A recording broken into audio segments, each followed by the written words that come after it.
The receptionist asked me to spell my last name twice. I did not mind. I signed the visitor log as Nate Cole, Senior Strategist, and clipped the guest badge to my shirt. The office smelled like cold coffee and deadline pressure. 40 people moved through the open floor with heads down and keyboards busy. Nobody looked up when I walked in. In a healthy agency, people look up when someone new arrives. Curiosity is a sign of energy. Here, everyone was too tired or too guarded to be curious about anything beyond their own screen. I had asked the board for 2 weeks before my official start. 2 weeks to walk these floors as nobody, before I walked them as the person they had appointed me to be.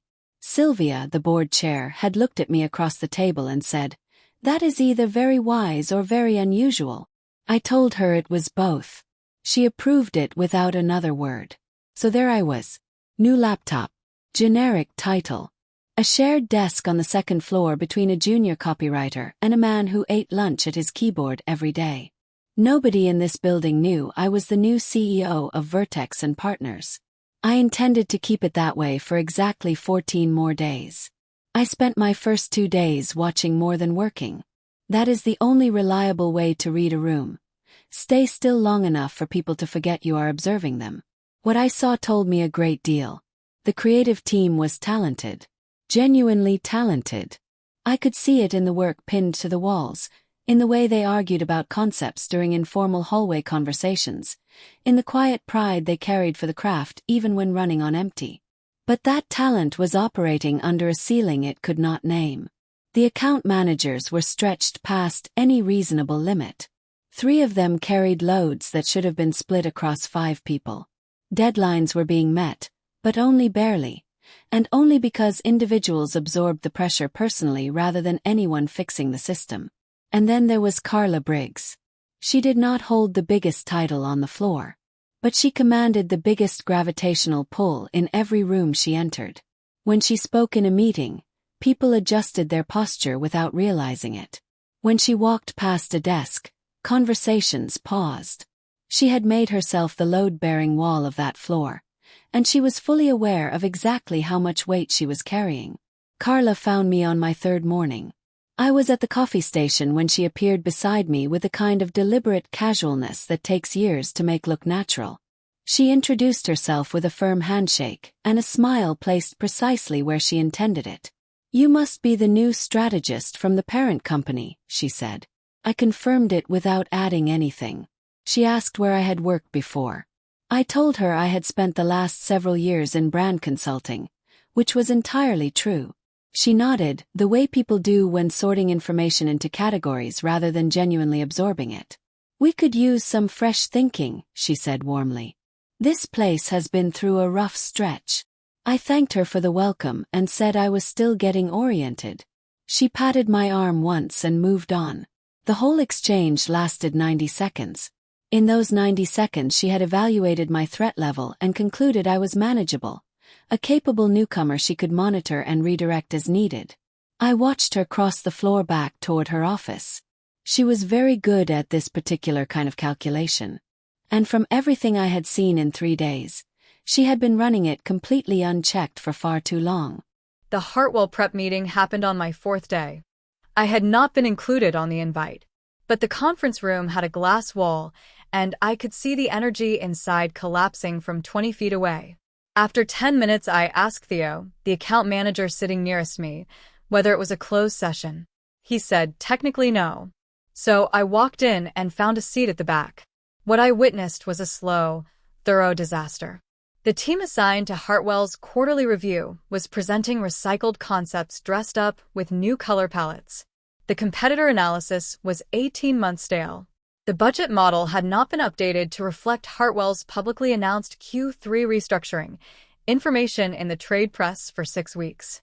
Preston from Hartwell had told the board privately that if this presentation failed to demonstrate genuine strategic understanding, he was moving his $28 million account to a competitor. The team had no idea how close to that line they were standing. I stayed until the meeting ended, said nothing on my way out, returned to my shared desk, opened a blank document, and started building something entirely different from everything they had just presented. I emailed Carla that same evening. I kept the message brief and professional. I told her I had sat in on the Hartwell prep session and had developed some ideas that I believed could substantially strengthen the presentation. I asked whether she would be open to me taking primary responsibility for developing the strategy. I expected hesitation. I expected her to ask questions about my background or my specific approach. Instead, she replied within 8 minutes with full approval. Her speed told me precisely what she was thinking. She had mapped 2 possible outcomes. If my work proved strong, she would position herself close enough to share the credit. If it failed, I would carry the blame as the unknown new hire, and she would step in afterward to recover the account and look like the solution. Either way, in her calculation, she could not lose. I read her reply twice, saved the email to a folder I had labeled record, and returned to my blank document. I had 11 days until the presentation. I had built strategies from worse starting points in less time. I opened Hartwell's most recent annual report, pulled up their last 3 years of campaign performance data, and got to work. I built the entire strategy from scratch. Not from the agency's existing templates. Not from the recycled decks collecting dust in the shared drive that I had already reviewed and set aside. I started with Hartwell's own published data, their annual report, their investor call transcripts, their public campaign performance filings, and built upward from there. I mapped a new brand positioning framework anchored to 3 specific market realities, where Hartwell's customer retention was weakening, where their primary competitor had left a measurable gap in the past 8 months, and where a demographic shift in their core buyer profile was accelerating in a direction their current creative was not following. I built a 3-year campaign roadmap with clear quarterly milestones and realistic success metrics. I developed a budget reallocation model that identified 18% of their current spend sitting in underperforming channels and redirected it toward 4 channels with documented higher return rates for their specific audience. I worked before anyone arrived each morning and long after most had gone each evening. On the 3rd day of building, Theo arrived at my desk at 7:15 a.m. and set a coffee down beside my keyboard without saying anything. I looked up. He nodded and went to his own desk. I made a note of that, too. Theo and I talked properly for the first time on a Wednesday evening when the floor was nearly empty. He had been with Vertex for 5 years. In that time, he had watched 2 creative directors resign, 1 CFO depart under difficult circumstances, and an entire account team walk out in a single month following a client crisis that better leadership could have prevented. He described the culture that formed under the previous CEO, a man more focused on collecting industry awards than retaining clients, and then the 2 years since, during which Carla had quietly and methodically expanded her reach over every meaningful decision on the floor. Not through official authority. She never used official authority directly. She used access, proximity, and the fact that no one with real power had paid attention. She is genuinely smart, Theo said, looking at his coffee. She knows how to make herself seem essential without being accountable for results. I listened to everything. Before I left, I asked one question. Who in this building still genuinely cared about doing the work well? Theo thought carefully and gave me 4 names. I wrote them in my notebook when I got home. Those 4 names would matter more than anything else before this was over. Carla asked to see my draft on day 8. I shared a working version through the team folder, substantive but incomplete, with 2 key sections still missing. Strong enough to show the quality and direction, but not the full picture. Enough to tell her the work was real without revealing what she would face on presentation day. She reviewed it for 20 minutes, came to my desk, and said it was promising. Her tone was warm. Her eyes were running a separate calculation entirely. I recognized that expression. I had seen versions of it in boardrooms and pitch meetings throughout my career. It belongs to someone deciding how to claim proximity to value they did not create. She asked whether she could be listed as co-strategist on the final deck. I told her I would make sure all contributors were recognized appropriately. She smiled and returned to her office. That evening, I locked my master file with a 12-character password I had not used anywhere else, saved it to my personal encrypted drive, and confirmed it was inaccessible from the shared system. I left a clean working copy in the team folder, visible, accessible, and no longer the version that carried any real weight. 2 nights before the presentation, I was finishing edits when my phone lit up with a folder notification. The shared file had been modified. I opened the version history. Carla's account was listed as the last editor at 9:47 p.m. I compared the modified file to my locked master. 3 slides had been replaced. The competitor gap analysis, the budget reallocation model, and the brand positioning framework, the 3 most technically specific sections, had each been swapped for generic content from a 2021 furniture retailer campaign archived in the shared drive. The substituted content was not terrible work, but it had nothing to do with Hartwell. Anyone who had read their annual report would see it in 30 seconds. My name had also been removed from the title slide. The author field now read, Strategy developed by the Vertex creative team. I sat back and looked at what I was seeing. Then I opened my master copy. Untouched, locked, exactly as I had left it. I took screenshots of the full version history, documented every change, and emailed Sylvia from my private address with one sentence. Someone modified the shared file, and I have the evidence. I will use my master copy tomorrow. Her reply came 4 minutes later. Noted. We will be there. There was something else buried in my calendar that same night. A meeting request I had not created, listed as an urgent client call, scheduled for 9:30 the following morning, timed precisely 30 minutes before I needed to be setting up the boardroom. It had been added using Carla's administrator access. The client name attached was a company Vertex had not engaged in over 14 months. There was no agenda, no dial-in number, no listed participants other than my name. A hollow placeholder, engineered to pull me out of the building at exactly the moment I needed to be inside it. I declined the meeting and deleted the notification.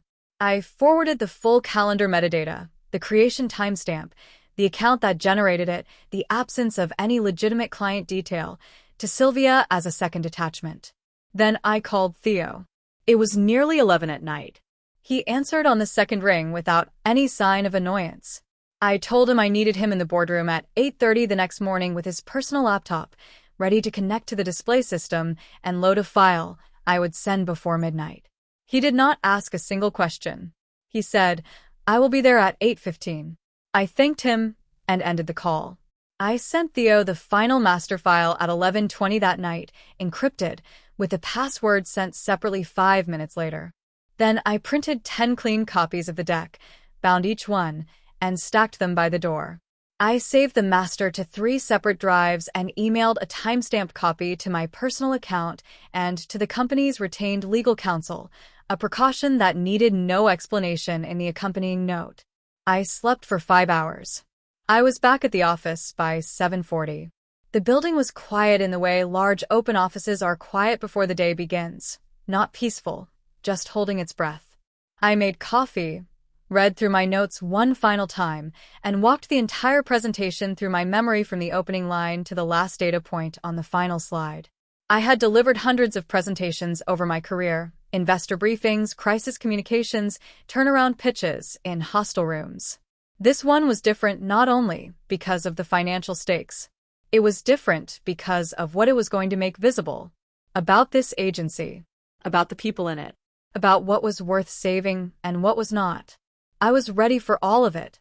Theo arrived at 8:13. He set up his laptop at the front of the boardroom, connected it to the display panel, ran a test slide to confirm the resolution, and had everything running cleanly by 8:32. We exchanged perhaps 15 words during the entire setup. When the screen showed the first slide correctly, he stepped back and said 2 words, "Good deck." I nodded and thanked him. He took a seat along the side wall and opened his notebook. At 8:49, Carla arrived. She walked in carrying her laptop under one arm, moving with the confidence of someone who believes their plan is already running. She saw Theo's laptop connected to the display. She saw my presentation on the screen. She saw the room already organized and settled. Her pace did not visibly break. She had too much experience for that kind of tell, but her eyes moved quickly across the setup in a way that was not the relaxed survey of someone arriving as expected. It was the rapid assessment of someone recalculating a situation that was not unfolding as planned. She found a chair along the far wall, placed her laptop on the table without opening it, and folded her hands. I greeted her professionally and returned to my notes. The Hartwell executives arrived at 9:51. Preston came first, a compact, composed man in his mid-40s who carried himself with the economy of someone who had endured too many underprepared presentations. Two members of his marketing leadership followed. They took seats at the main table and arranged their materials, without conversation. At 9:57, the board filed in one by one. Sylvia entered last. As she reached her chair, she glanced in my direction for exactly 1 second. There was nothing performative in that look, no signal, no tension. Just the clean acknowledgement of someone who had set a plan into motion and was present to watch it complete. I stood at the front and let everyone settle. The conversations dropped away. The room went quiet. Preston uncapped his pen and looked at me. I did not reach for notes. I did not open with a thank you slide or a company overview nobody needed. I looked directly at Preston and said, I want to spend the next 60 minutes showing Hartwell not just what this agency can do for your brand, but exactly why the strategy I'm about to present cannot be replicated by any other firm currently pitching you. Preston's pen stopped moving. Then he wrote something on his notepad. I presented the brand positioning framework first because it was the foundation everything else was built on. I had constructed it around 3 specific, documented data points. The first was Hartwell's own internal customer retention figures, which showed a measurable softening in a specific buyer segment over the past 5 quarters. The second was a strategic gap in their primary competitor's content architecture, one that had been quietly widening for 8 months and had not yet been exploited by any agency currently serving Hartwell's category. The third was a demographic migration in Hartwell's core market that their existing campaign structure was not positioned to follow. I explained each data point clearly, connected each one directly to the positioning framework on the slide, and showed exactly how the 3 together justified the strategic direction I was recommending. Preston asked a precise question about the sourcing methodology behind the demographic data. I gave him the primary source, the research methodology, the sample parameters, and the documented margin of error. He wrote all of it down. I could see from across the table that he was not writing notes to review later. He was building a record of what I actually knew. The budget reallocation model was where the room fully committed. I had identified 18% of Hartwell's current annual spend sitting in 2 channel categories that their own historical performance data showed were delivering returns consistently below the industry benchmark for their sector. I had not simply flagged the inefficiency that much any competent analyst could do. I had built a complete reallocation model that redistributed that spend across 4 specific channels, each selected based on documented return rates for audiences with Hartwell's exact demographic and behavioral profile. When I walked through the numbers, one of Preston's colleagues leaned toward him and said something quietly. Preston nodded, without moving his eyes from the slide. He asked me to walk through the reallocation timeline in detail. I did, quarter by quarter through the first 2 years, with specific contingency adjustments built into the second quarter to account for a potential shift in the media landscape, depending on the timing of Hartwell's upcoming retail partnership announcement. He asked 2 more follow-up questions. I answered both completely and directly.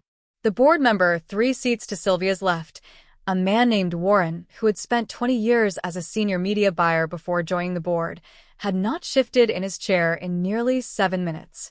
Carla interrupted during the campaign roadmap section. She had been silent for close to 40 minutes, and I could tell from the set of her posture that the silence had grown genuinely uncomfortable for her. She leaned forward and offered a suggestion to reframe the year 2 budget projection using a more conservative growth curve. Her tone was collegial, almost helpful. Her timing was deliberate, designed to insert her name into the room's emerging narrative before the impression of who had built this work could fully solidify. I paused. I gave her suggestion the amount of consideration it merited. Then I said, the year 2 projection is anchored directly to Hartwell's own stated growth targets from their most recent investor call, which are part of the public record. Presenting a more conservative curve would actually place this agency in the position of contradicting Hartwell's own publicly stated guidance, which would raise legitimate questions about whether we had done the foundational research. I moved to the next slide without dwelling on it. Preston glanced briefly toward the wall, where Carla was seated. Then he looked back at me and gave a single, measured nod. I kept my expression professional and continued, without acknowledgement. I delivered the 5-year brand vision without slides. I had made that decision deliberately 3 days earlier, and I was confident in it. Data earns credibility.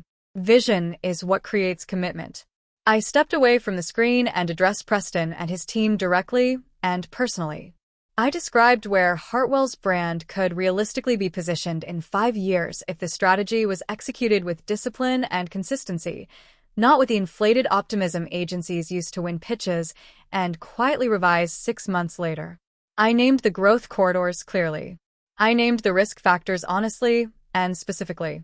I described what market conditions would need to hold for the strategy to perform as projected, and I described exactly what we would monitor and adjust if those conditions shifted. I spoke for 9 uninterrupted minutes without a note or a slide in sight. The room gave me those 9 minutes completely. When I finished, the silence held for a moment longer than a routine pause. Then Preston put his pen down flat on the table and looked at me across the room. "This is the first presentation this agency has given us in over 2 years," he said quietly but clearly, "that actually demonstrates a real understanding of our business." Nobody moved. Nobody filled the silence with noise. Preston looked around the room and asked who had built the strategy. I told him I had. He nodded and turned toward the board side of the table. "We want this person on our account going forward," he said. "What is his actual position here?" I saw movement from Carla's chair in my peripheral vision, small but real. Sylvia rose without rushing.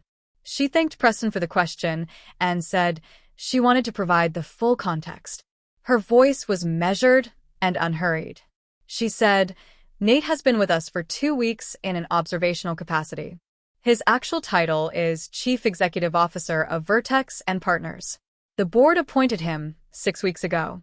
At his specific request, he spent his first 2 weeks here without his title, learning the business from the inside before stepping formally into the role. We honored that request." She sat back down without further comment. The room absorbed that information in complete silence. I stood at the front and let the silence work. There was no performance available to me in that moment more effective than simply standing still and letting the truth settle into the room on its own terms. Preston looked at me for a long moment without speaking. Then he did something I had genuinely not anticipated. He laughed, short and unguarded and completely authentic. "Smart," he said. "That is a very smart way to start." He rose from his chair and extended his hand across the table. "You have our account, Mr. Cole." I crossed the room and shook it and thanked him with the same measured directness he had shown all morning. Behind him, his 2 colleagues exchanged a look that communicated they had just confirmed a decision they had already been leaning toward. The board members settled into the quiet satisfaction of people watching a carefully constructed outcome arrive exactly on schedule. I turned to face the full room. It was the first time in 2 weeks I had stood in that building as exactly who I was, not performing a role, not managing a cover, not observing from a carefully maintained distance.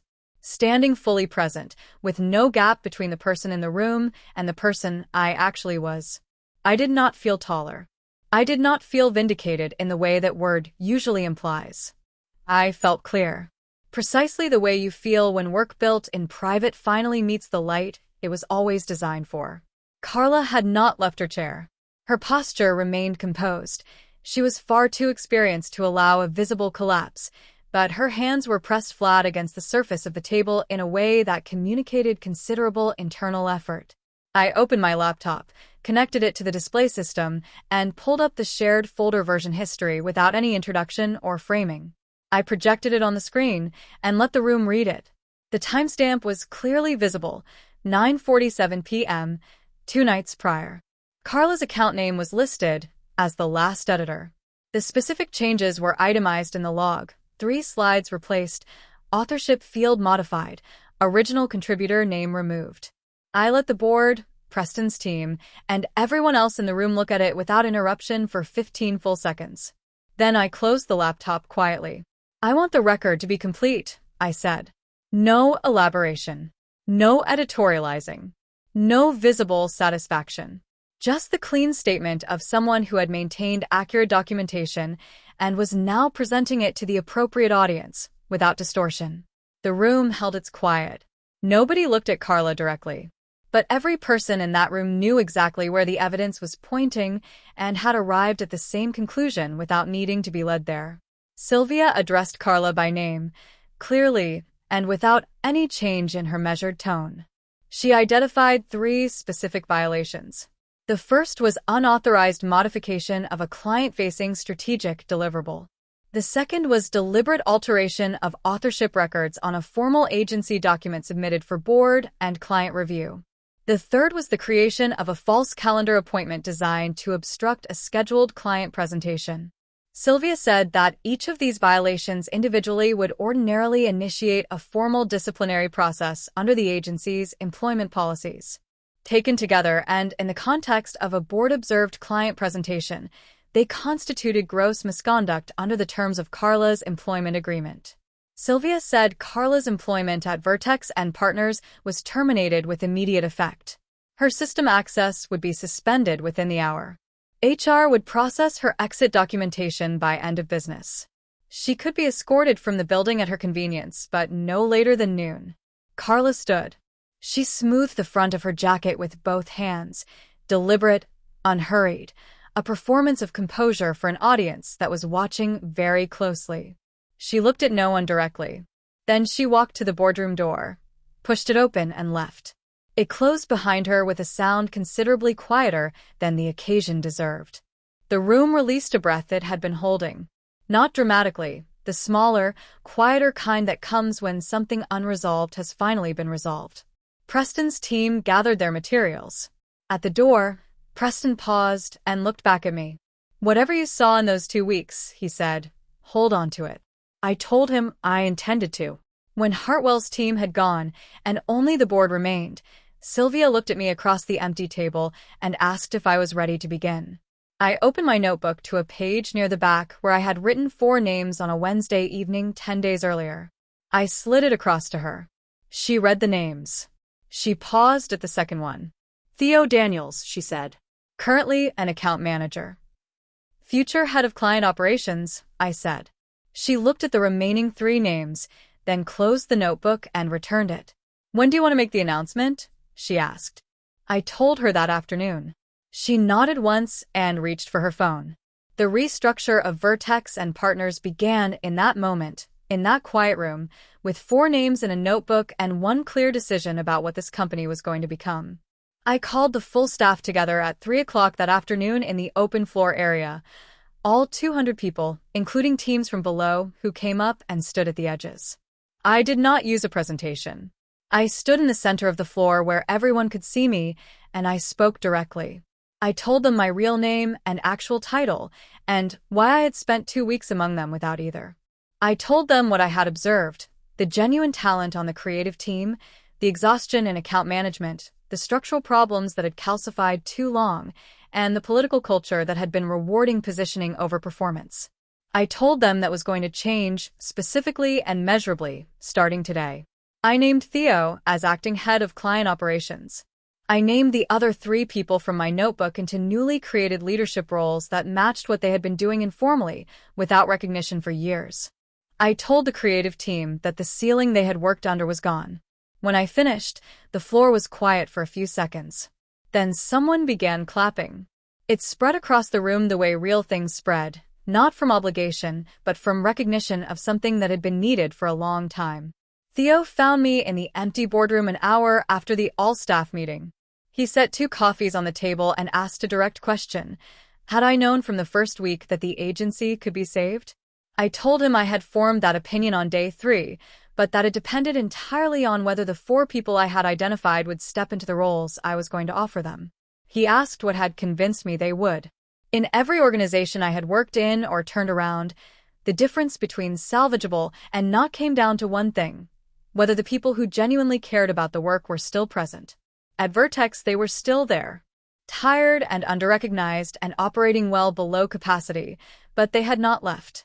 That told me everything I needed to know about what the place could become if the conditions changed. Theo wrapped both hands around his coffee and was quiet for a moment. Then he asked what I needed from him, specifically. I told him in sequence, with timelines and clear priorities. He pulled out his own notebook and wrote everything down without interrupting once. That was the first real working meeting I held as CEO of Vertex and Partners. Hartwell signed the formal contract on a Friday morning 3 weeks later. Preston arrived early for the signing. The first campaign under the new strategy launched 6 weeks after that, on schedule, under budget, with 30-day performance results that cleared every benchmark Preston had named as his confidence threshold. I still have the notebook from those 2 weeks. The 12 pages of observations from my first day. The 4 names written on a Wednesday evening. The time-stamped screenshots. The documentation built carefully and without drama, not to attack anyone, but to ensure that when the moment arrived, the truth was present and had everything it needed to stand on its own. What those 14 days taught me has shaped every decision I have made since. You cannot lead a place you do not understand, and you cannot understand a place from a corner office with a title on the door. You have to sit at the shared desk, drink the same bitter coffee, watch who arrives early without being asked, who stays late without announcing it, and who sets a coffee beside someone's keyboard without expecting anything back. The title was never what made me. Knowing the work, that was always enough.